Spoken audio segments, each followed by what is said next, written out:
we try to do so many things, and like we keep having to remind ourselves to focus, and it's tempting to try to do a lot too fast. People will compare themselves to competitors, or just like not even competitors, just other businesses that are maybe a couple steps ahead. Like, you don't know what another business's story is. You don't know if they're funded or not. You don't know if they're taking a loss to acquire a customer because they're betting on something else in in their business plan. Quite often, like, what you see other people doing, you don't have the full story, and may or may not be the best maneuver for your business. Honest Ecommerce is a weekly podcast where we interview direct-to-consumer brand founders and leaders to find out what it takes to start, grow, and scale an online business today. Hey everybody, welcome back to another episode of Honest Ecommerce. Today, I'm welcoming to the show Eliah from North Spore. How are you doing today, Eliah? Great. I'm glad to be here with you, Chase. Absolutely. As co-founder and president of North Spore, what are the types of products you guys are bringing to market over there? So at North Spore, we make the world of mushrooms accessible to all. We're a one-stop shop for all things mushroom. We really specialize in mushroom growing supplies. So we're vertically integrated. We do everything from creating our own cultures all the way up to growing and producing mushroom spawn. So we have supplies for first-time mushroom growers, people who want to grow mushrooms in their gardens, outside, commercial mushroom farms. And then we also have a line of medicinal mushroom products. So we have very high quality tinctures, supplements, mushroom chocolate. We have a new mushroom honey, which is awesome. It's great in tea, or even just to take straight as a spoonful of a medicinal honey. We have mushroom coffee. We kind of do it all. And we have lab supplies, growing equipment, different automated grow chambers for mushrooms. Quite a bit of an offering over there. Did it start so kind of full featured, or what was like kind of the flagship offer back in the day? Take me back in time to the humble beginnings. So we started North Spore in 2014. I started with two friends from college. We went to College of the Atlantic in Bar Harbor, Maine. And one of my partners, John Carver, went to grad school for mushroom biology after college. And I worked on organic farms and on boats. And Matt McInnes, our third business partner, worked doing photography for the New York Times. He also worked in the restaurant industry. And John really pitched the idea of starting a mushroom business to us. And we started off as a fresh mushroom farm. So we got the smallest space we could find. I mean, we weren't looking for small, we were looking for cheap. Yeah. But that happened to be a really small garage-ish space in Westbrook, Maine, near Portland, Maine, which didn't even have a garage door, but it was a blank slate. So we set that up to grow mushrooms. It was extremely small. It was probably the size of like 2 large bedrooms. And we just started growing oyster mushrooms to start. And we were selling them to local restaurants and starting to do farmers markets. But because of John's knowledge and kind of desire to just be innovating and pushing the envelope, we always were vertically integrated. So we were producing our own spawn, which is the seed equivalent for mushrooms from the very beginning. We were actually, our first lab was a 4x4 stealth cannabis grow tent. It was this tiny little enclosed room that we were able to keep clean and produce spawn in a flow hood. And we started selling spawn to other mushroom farms, other growers, started producing mushroom grow kits. And then Matt was really pushing to start doing sales online. So that was kind of his push to do that. And we were very early in mushroom growing supplies online. There was a couple older companies that had been around. One of them was kind of getting out of growing supplies, actually, but they didn't have that much of a presence online. And they left an opportunity to make it like really customer friendly and accessible. So we started doing more online. We were still doing fresh mushrooms and that was a big part of our business, but we kept adding new species of mushrooms, then kept adding medicinal products. And it kind of, for quite a few years, we were a hybrid of we were really vertically integrated then, doing fresh mushrooms, all the spawn, both to sell to other people, for us to use internally for fresh mushrooms, and selling growing supplies and medicinals online. And that's just really grown and snowballed and expanded. And we've created many, many new innovative products and expanded our offerings online and branched into other sales channels. And we only do fresh mushrooms now just for R&D. We're no longer a fresh mushroom farm. Hey everybody, just a quick reminder, please like this video and subscribe if you haven't. We're releasing interviews like this every week, so don't miss out. Now back to the interview. What year did you and the team kind of accept Matt's challenge to take things online? So that was probably 2015. So pretty quickly. Yeah, it was very quickly. Yeah, I remember our first Amazon. I mean, we were definitely the first on Amazon. There was no mushroom growing supplies on Amazon back then. But I remember our first grow kit sale. Matt told John and I, was like, oh, we got to a sale on Amazon. We got to ship this grow kit. And I think we were probably selling them for $25 on Amazon. And back then it was fulfilled by merchant. So we go to a FedEx store to ship it, and it cost $30 for us to ship it to the customer. So it's not even including COGS or overhead or anything. We lost $5 just on the sale price for shipping. And we're like, okay, we got to get better at this. Yeah, that's amazing. So you guys launched on Amazon. Did you guys also launch on your own kind of .com as well around that time? We did. And I think back then it might have been a Squarespace site. And it was pretty simple, but we were selling direct to consumer on our own website then. How were you guys getting kind of customers to this website back then? That's a good question. I mean, I don't think we were really advertising in the traditional sense back then. One thing that we have done really well, I think, and has been a big focus for us, is educating people and helping them learn about mushrooms and producing content. So pretty early on, we were producing a lot of videos on YouTube. We had a blog. So I think probably most of it was pretty organic, but also came through educational content that we were producing. And then we also did, we'd go to a bunch of different farm trade shows and flower shows and kind of try to have a physical presence around people that were into gardening and farming and growing mushrooms. Yeah, I think and I should probably do this now as a challenge to myself, especially with AI. I'm sure I could do it pretty quickly, but if we look back at a bunch of these episodes that I've interviewed founders, I would guess 75% of the successful brands, they're where they went to find their first kind of initial stake of customer was they found them where they were. And a lot of it was farmers markets, trade shows, etc. And it's putting in that initial effort to get out there and to talk to them, to learn what it is that is appealing about your product, or vice versa, what it is you need to improve upon about your product. And in the early stages of building a brand, that is such a key component to setting a good foundation for a successful business. Yeah, totally. I have been in business for nearly 20 years, and very few companies I have hired in that time have performed as well as Electric Eye. They have knowledgeable staff, and our project was delivered on time and on budget. Electric Eye has exceeded my expectations, and I look forward to working with them again. That is a direct quote from one of our clients at Electric Eye. Electric Eye is a Shopify Plus partner that has helped over 100 brands migrate, redesign, and optimize their stores since 2016. If you'd like to increase your conversion rate, average order value, and revenue per session, we are the true Shopify experts you've been looking for. Right now, we're offering a free diagnostic to qualified brands that reach out and mention the podcast. Visit electriceye.io today to schedule a call and send us a message.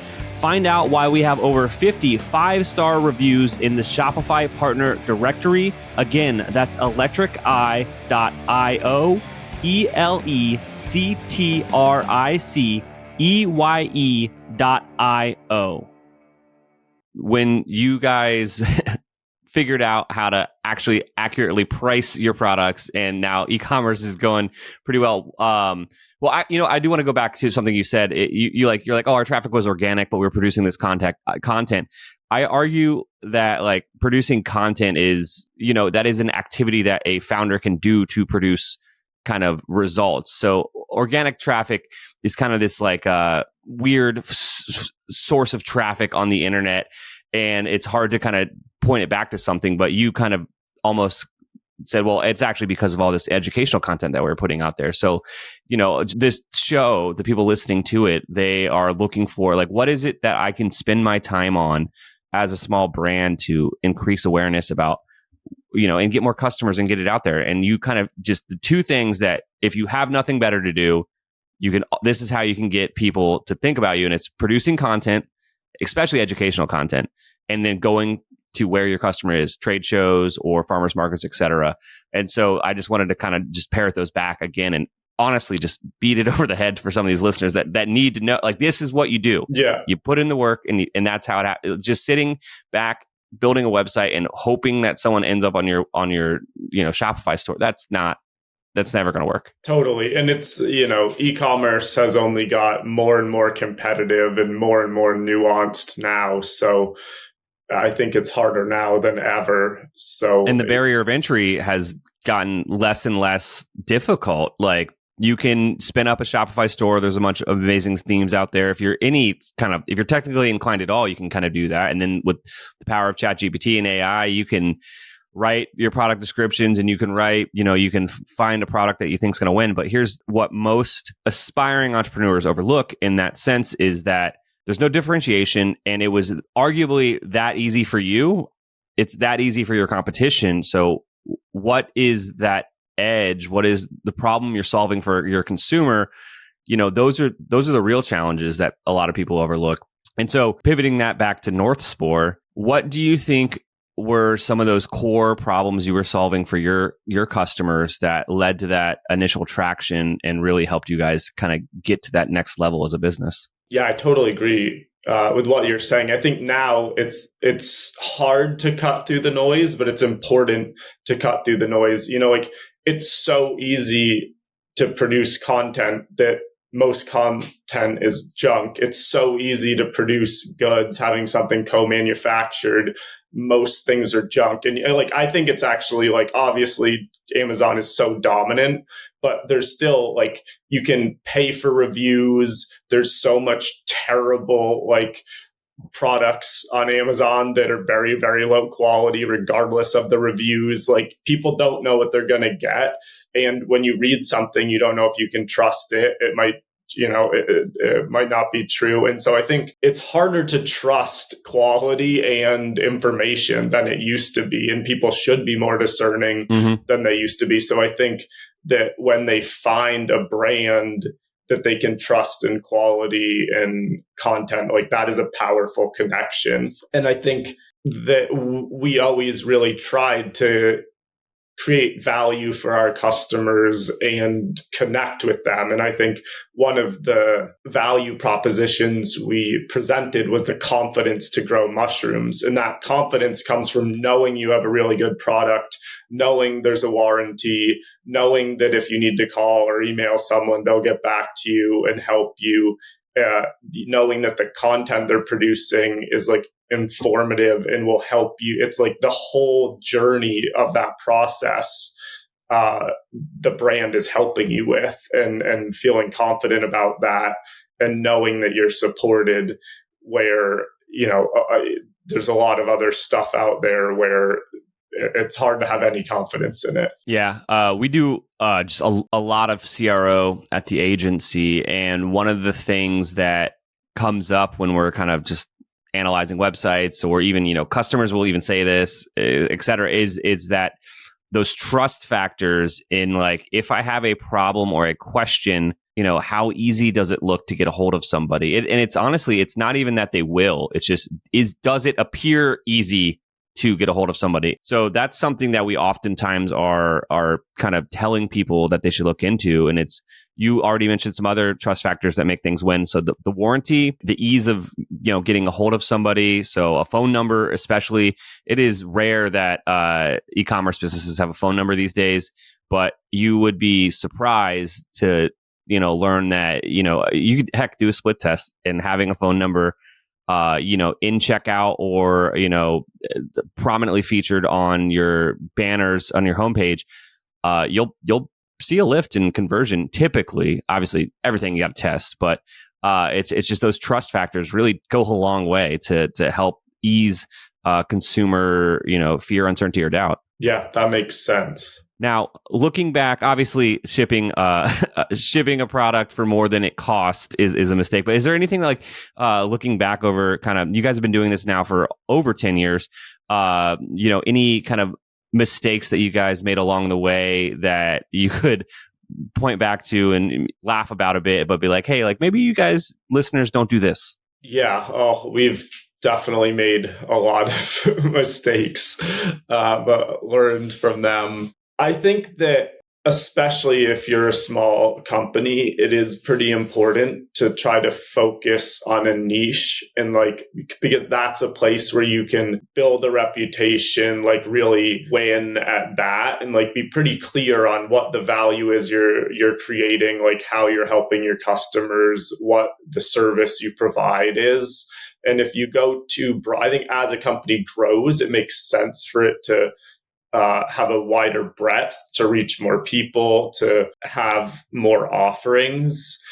But you don't want to compete with really large companies, right off the bat, or you want to be more you want to have a real specialty of where you're going to be able to provide a product or a service in a way that no one else is, if you're a small generic t-shirt company, I don't know, really specialize in something, or have how are you going to compete, So I don't know. I think that it's just it's important to focus and understand where your specialty lies.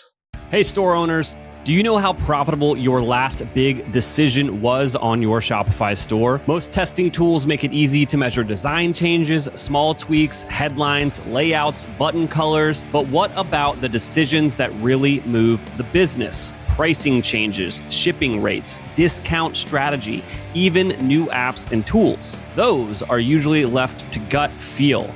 Intelligems brings CRO-level clarity to decisions that live beyond the page.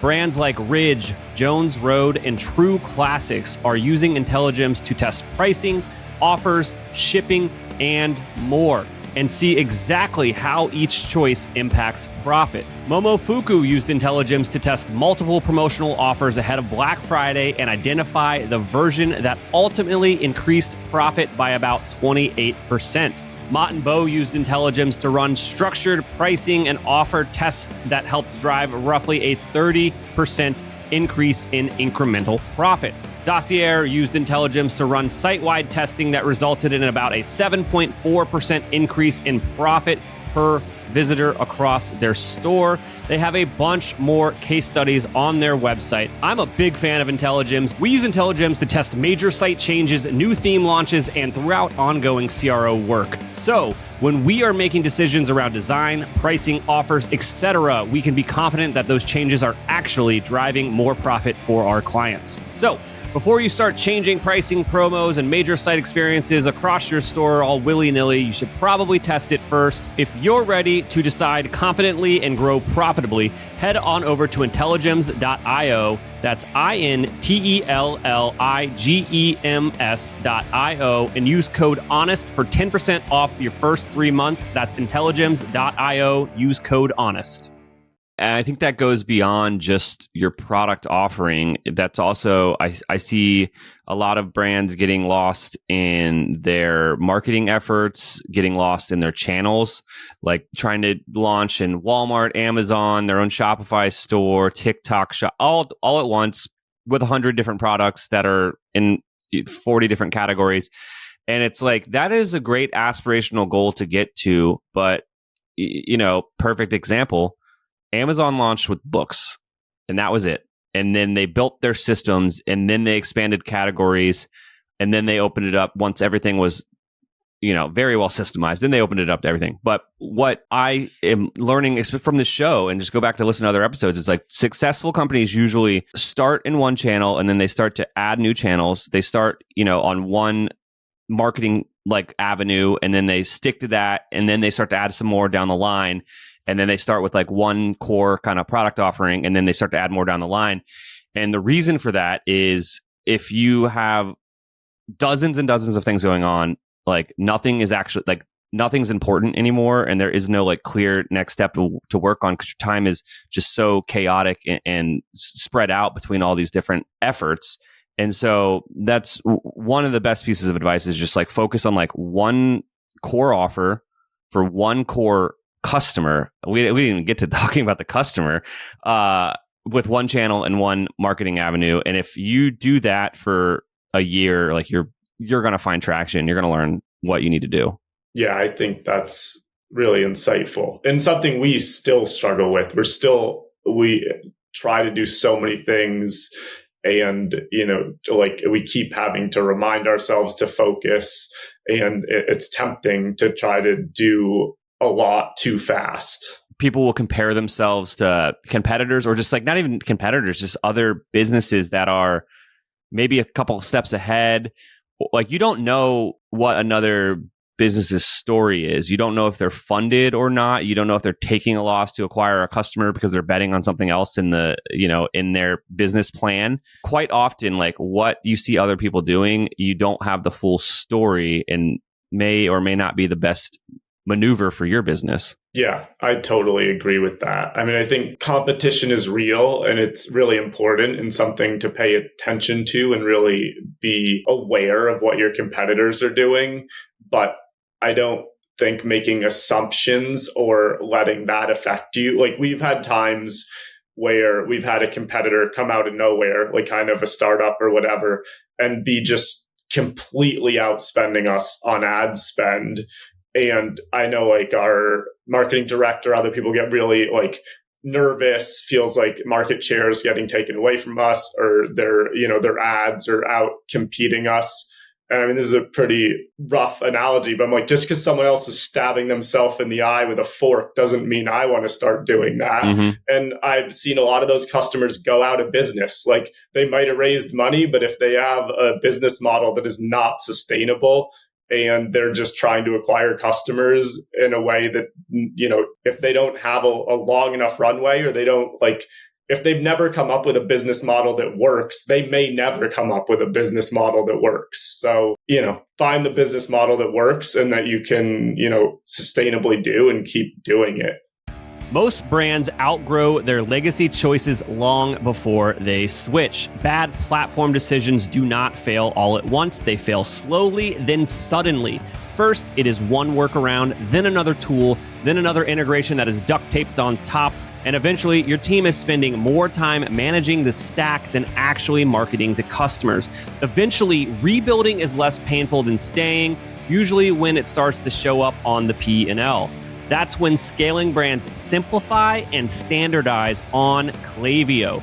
Klaviyo is the AI-first B2C CRM. It combines your customer data, email, SMS, analytics, and customer experience tools into one platform, so you're not stitching together 5 different systems just to understand what your customers are doing. Your database updates in real time, your segments update automatically, your flows, campaigns, and personalization all run off the same source of truth. And that shift is why many brands are moving to Klaviyo. Brands like Dollar Shave Club have reduced total CRM stack costs by over 30% after consolidating onto Klaviyo. Multi-brand operators like Mark Fisher have migrated multiple brands and drastically reduced the time required to execute CRM marketing. And brands using email and SMS together inside Klaviyo are seeing massive ROI compared to running channels in separate platforms. The big unlock is simplicity and scale at the same time. Klaviyo is built for marketers, not for engineers. It is built for online businesses businesses just like yours, and it is built for where e-commerce is going, not where it was 5 years ago. If you're running email and SMS across multiple tools, or you're on a legacy platform and thinking about your next phase of growth, it's probably time to look at Klaviyo. Go to klaviyo.com/honest and see why hundreds of thousands of brands have already made the switch. That's klaviyo.com/honest, klaviyo.com/honest. You mentioned that you guys are selling in a couple different channels these days. Obviously, we had mentioned kind of the direct consumer store. We had mentioned Amazon, and then you guys are still selling wholesale as well? Yes. Yep. And we're expanding into retail as well. That's got to be a fun new challenge for you. Yeah, it's definitely a new challenge. I mean, we're really excited about it. We still love selling direct to consumer online, but it's time to kind of just have a broader sales channel accessibility and be able to reach new customers and have our products in places where they're shopping. Yeah. And it's also just at your scale, the conversations are different than being a startup trying to get into those types of doors. Whereas now you're like, well, I have data. I can show you this is exactly how many customers are in that zip code. Yeah, definitely. Awesome. Now, Eliah, is there anything I didn't ask you about today that you think would resonate with our audience? Oh, I'm sure there's many questions. Nothing's coming to mind at the moment. I mean, I feel like right now is a little bit of a hard time for e-commerce. I think there's things are changing really fast with the technology landscape, with marketing, with AI. I think that the economy is suffering and people are feeling that a lot more. I think the actual economy is very disconnected from the stock market. The stock market's only shored up by AI right now. So I'd imagine that many of the listeners that have e-commerce businesses are having harder years than they've had in previous years. And I think that, I think it's a time to just kind of make it through, and then there'll be better times ahead. Yeah, I completely agree. There is a lot of interesting things going on, be it politically, economically, and just timing wise, to where if you just double down, focus on what you're good on and get through it, people don't like to talk about during kind of economic downturn is the businesses that do survive come out in such a better position. So if you can just keep your blinders on, stay focused on the right things and ride this wave, it's going to work out for you. Totally. I totally agree with that. Cutting your teeth at something really hard in a time when something's really hard. And then if you figure out how to perform and persist when things are hard, then when things are easy, you're going to be able to perform at a much higher level. Absolutely. Now, obviously, we talked about your amazing vertically integrated products, but if I'm curious, I want to go check out all these awesome mushroom products that you have, where should I go? What should I do? Go to northspore.com. We have actually a new website, which is really exciting. And we have medicinal mushroom products, growing products, educational videos, blogs. So northspore.com is the place to go to learn about all things mushroom. Awesome. Yeah, we'll make sure to link to that in the show notes. Eliah, thank you so much for coming on the show today and sharing all of those amazing insights. Thank you. Thanks a lot, Chase. Good to be with you.